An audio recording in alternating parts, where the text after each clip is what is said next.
Cette semaine, j'ai regardé un peu les journaux, les émissions de télé qui racontaient un petit peu ce qui s'est passé et qu'est-ce qui se passe aujourd'hui dans le monde. Et j'ai entendu un psychiatre, un des psychiatres les plus importants en France, s'appelle Christophe André. Il est très connu parce qu'il est spécialiste dans le traumatisme anxieux et dépressif. Et il disait cela. Le nombre de gens patients âgés de 20 à 30 ans qui ont des symptômes anxieux et dépressifs a doublé depuis le début du confinement. C'est facile à comprendre. Les jeunes sont privés de tout ce qui leur permet de se développer. J'étais très interpellé parce que dans cette interview, il disait quelque chose de très intéressant. Il dit, écoutez, je comprends pourquoi le gouvernement il a demandé de confiner tout le monde. Je comprends très bien qu'on a voulu défendre les personnes à risque. Cependant, il y a quelque chose de très ironique dans ce qui se passe. Les jeunes, qui sont ceux qui sont le moins à risque, c'est eux qui prennent le plus cher à niveau psychologique. Et ça m'a beaucoup interpellé parce que je me suis dit, bah non, c'est pas les jeunes, quoi. Les jeunes, ça va, quoi. Mais d'après ce qu'il expliquait, il essayait d'aller plus loin. Il a dit, écoutez, moi je suis un bénard. Donc il a 67 ans ou un truc pareil. Et il a dit, je suis un bénard parce que moi j'ai grandi dans une époque, ma génération à moi, il croyait qu'on était dans un progrès linéaire, que toujours ça allait de mieux en mieux, de mieux en mieux et de mieux en mieux. Et qu'il avait rien qui pouvait se passer, qu'il allait nous faire aller vers l'arrière, quoi. C'est-à-dire les droits de l'homme, après la Deuxième Guerre mondiale, il y a plein de désaccords entre les pays, tout allait mieux, quoi. Et tous ont pensé que de plus en plus on s'est développé pour le mieux. Donc ma génération, il pense que toujours ce progrès-là, il est possible. Donc, permettez-moi de le dire avec des jargons chrétiens, c'est de l'espoir. C'est attendre à quelque chose de meilleur. Sauf que, il expliquait maintenant, c'est très compliqué. Et si maintenant c'est très compliqué, c'est parce que la nouvelle génération, ceux qui sont 20, 30 ans, ils se disent, mais qu'est-ce qui va se passer avec mon diplôme? Qu'est-ce qui va se passer avec mon travail? Qu'est-ce qui va se passer avec mon mariage? Qu'est-ce qui va se passer avec mes enfants? L'avenir, il est très incertain. On n'est plus sûr de rien. Je vais vous confesser ou vous partager quelque chose que j'ai dit à plusieurs personnes. On est pasteur. Moi, je suis pasteur en tout cas. Donc, on a un salaire fixe, mais que c'est un salaire qui vient des dîmes, n'est-ce pas? Mais les dîmes, ils viennent des membres d'église, n'est-ce pas? Dites-moi oui, au moins, comme ça, on est un peu plus d'échange, quoi. Parce que je ne vous vois pas les oui. Merci là-haut. Alors, finalement, si les gens ils perdent le travail, il n'y a plus de dîmes, il n'y a plus de salaire pour le pasteur, moi je me suis posé la question, attends, et si la situation il vient de pire en pire, même si j'ai continué de servir à Dieu de tout mon cœur et de toute mon âme, je me suis dit, c'est pas faux de penser en reconversion, c'est pas faux de se dire, on ne sait pas qu'est-ce qu'il va se passer dans quelques mois, dans quelques années. Vous voyez ce que je suis en train de dire? Si on regarde vers l'avant, aujourd'hui, selon la situation actuelle, on n'a pas de très bonnes nouvelles, quoi. Et c'est pour ça que notre cerveau, comme celui des jeunes, il n'aime pas ces conditions d'incertitude, de ne pas être sûr de ce qu'il va se passer. Et comme on n'est pas sûr de ce qu'il va se passer, qu'est-ce qu'on fait? On commence à s'isoler de plus en plus. On commence à se renfermer de plus en plus. On essaie de se protéger et de diminuer tous les risques que je pourrais prendre pour l'avenir. Et quand on n'arrive pas à bien gérer tout cet stress-là, il devient des angoisses. Et ces angoisses-là, après, c'est très difficile à gérer. Donc l'année 2021, Lourdes, il nous disait tout à l'heure, il nous invitait, ça va être une année de bénédiction. Moi, je le crois. Mais peut-être pas de la manière que nous, on l'attend, mais de la manière que Dieu, il sait qu'il doit faire une bénédiction. Mais enfin, ce que je voudrais partager cet après-midi avec vous, c'est comment faire pour pas se retrouver là, dans l'anxiété, dans ces symptômes dépressifs, dans cette envie de ne plus rien faire. Parce que si on reste confiné pour l'instant, on ne peut pas faire grand-chose, les amis. Vous savez, on a décidé de rouvrir Vivo aujourd'hui, dans le moment que je pense que très bientôt, peut-être ils vont nous demander de refermer, mais on s'est dit, tant mieux. Eric, il nous disait, à plus forte raison, si on ne sait pas c'est quand qu'il va être refermé l'église, alors on ouvre à nouveau. Mais j'étais très interpellé, mes amis, pour cette notion-là des enfants, des jeunes, qu'ils sont dépressifs et anxieux. Alors, première demande, tout est stupide pour les plus âgés. Prions pour ces jeunes-là. Prions pour les personnes que peut-être ils ne vivent pas ces confinements et ces étapes dans lesquelles ils sont complètement isolés. Et je les comprends. Et justement, ce psychiatre, il disait, Monsieur André, il disait, c'est compréhensible. Le moment dans lequel tu veux être le plus sociable de ta vie, c'est entre 15 et 30 ans. À ce moment-là, on t'empêche de faire ça. Tu dois te former, on t'empêche d'aller te former. Tu veux vivre, tu veux avoir ce choix de vivre, on t'empêche de l'exprimer. Alors, je n'aimerais pas être négatif cet après-midi, mais je pense que le Seigneur, il a une bénédiction pour nous. J'ai une bénédiction pour toi, il a dit le Seigneur. J'aimerais vous inviter à aller dans 2 versets qui se trouvent dans le livre de Jérémie. Vous allez la voir ici, mais si vous voulez ouvrir vos Bibles, c'est dans le chapitre 17. Le texte, il dit quelque chose qui m'a beaucoup interpellé, et c'est justement une parole de bénédiction, une parole de dire de bien. Et le texte, il dit la chose suivante. Béni soit l'homme qui met sa confiance dans le Seigneur. C'est lui dont le Seigneur est l'assurance.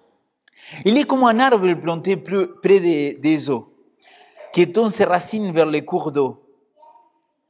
Il ne voit pas venir la chaleur et son feuillage reste verdoyant. Dans l'année de la sécheresse, il est sans inquiétude et il ne cesse de porter du fruit. Ce texte-là, que peut-être vous le connaissez, peut-être pas, mais c'est un texte très connu, en tout cas dans le milieu chrétien. Il commence par une bénédiction. Béni soit l'homme, béni soit la femme qui met sa confiance dans le Seigneur.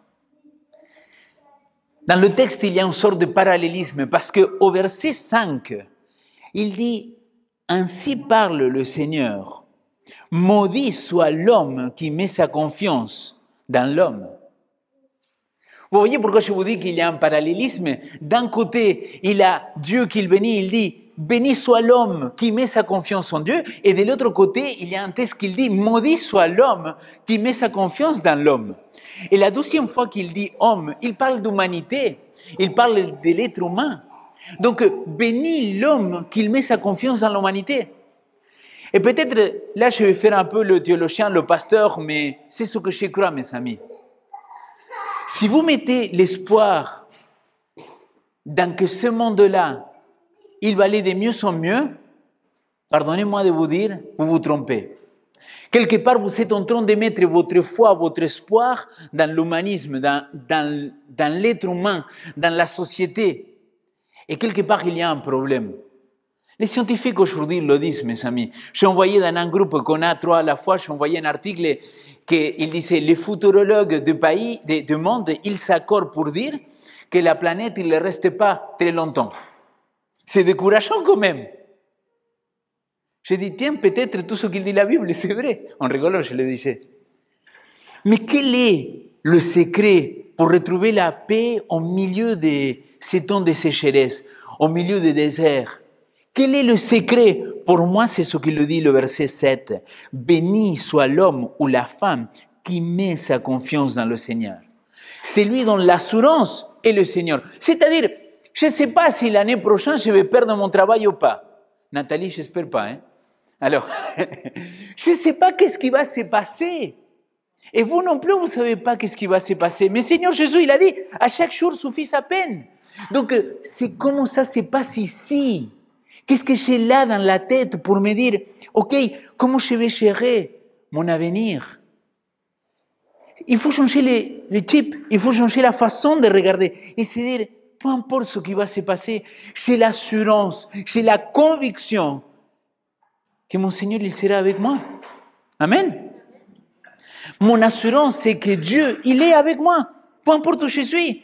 Et là, le texte, il dit, il est comme un arbre. Il va retrouver cette image-là qu'il donne aussi le psaume chapitre 1.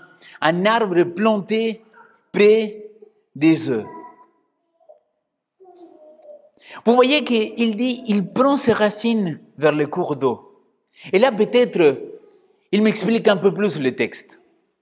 Comment j'ai fait pour retrouver la paix dans ces milieux de crise, dans ces milieux de déserts, dans ces milieux dans lesquels c'est pas évident, dans lesquels ça peut être anxiogène ou dépressif ou que je sais encore. Comment j'ai fait? Il faut que j'aille trouver la source d'eau. Et vous m'avez compris, j'espère. Jésus-Christ, il va dire à la femme samaritaine, celui qu'il boit de cette eau que je te donne, il n'aura plus jamais soif. C'est Jésus, l'eau vivante. C'est Jésus, la source d'eau, qu'il va nous remplir et qu'il va nous donner cette paix au milieu de ces moments-là. Et le texte, il dit, il ne voit pas venir la chaleur. Et son feuillage reste verdoyant. Et regardez, là, le texte, il dit, et dans l'année de la sécheresse, il est sans inquiétude. Ça vous interpelle pas, ça? Il est sans inquiétude. Le texte, dans une autre traduction qui s'appelle la Septante, il dit, il n'a pas peur de voir venir la sécheresse. C'est-à-dire, peu importe ce qui se passe dans ta vie aujourd'hui, moi je suis convaincu que quand tu es enraciné en Jésus-Christ, tu n'as pas peur. Tu enlèves les inquiétudes, pas parce que les problèmes ne sont plus là. Et j'aimerais prêcher ça parce que je ne suis pas un prédicateur qui prêche l'évangile de la prospérité. Je suis en train de dire une autre chose. Je dis que quand tu es avec Jésus-Christ, ta perspective change. Tu n'as plus peur, tu n'as plus les mêmes inquiétudes de la même manière. Tu ne te préoccupes pas, tu t'occupes des problèmes. Pour ceux qui sont ceci les jeux de mots. Tu ne te préoccupes pas, tu t'occupes des problèmes. Et tu continues à vivre dans la paix de que Christ, bientôt, il va revenir, mes amis. Et moi, je le crois. Et sincèrement, si aujourd'hui vous m'enlevez cette croyance-là de l'avènement de Jésus-Christ, si vous m'enlevez la notion de que Jésus-Christ, il revient, je vais vous dire quelque chose, mes amis. Je ne pourrai être plus ici. Je ne pourrai plus prêcher la parole. Parce que ma foi, il est centré dans un Jésus-Christ qu'il a promis qu'il allait revenir me chercher. Dans un monde dans lequel il n'aurait plus de malheur, ni plus deuil, ni plus mort, parce que les vieilles choses, ils sont disparues. Et je vais vivre dans un monde dans lequel je n'ai plus à m'inquiéter de ce qui va se passer. Je n'ai plus à me préoccuper de tout ça. Pourquoi? Parce que j'ai besoin de cette paix. Et je pense que le Seigneur, il nous l'a promis. Et bientôt, il va l'accomplir.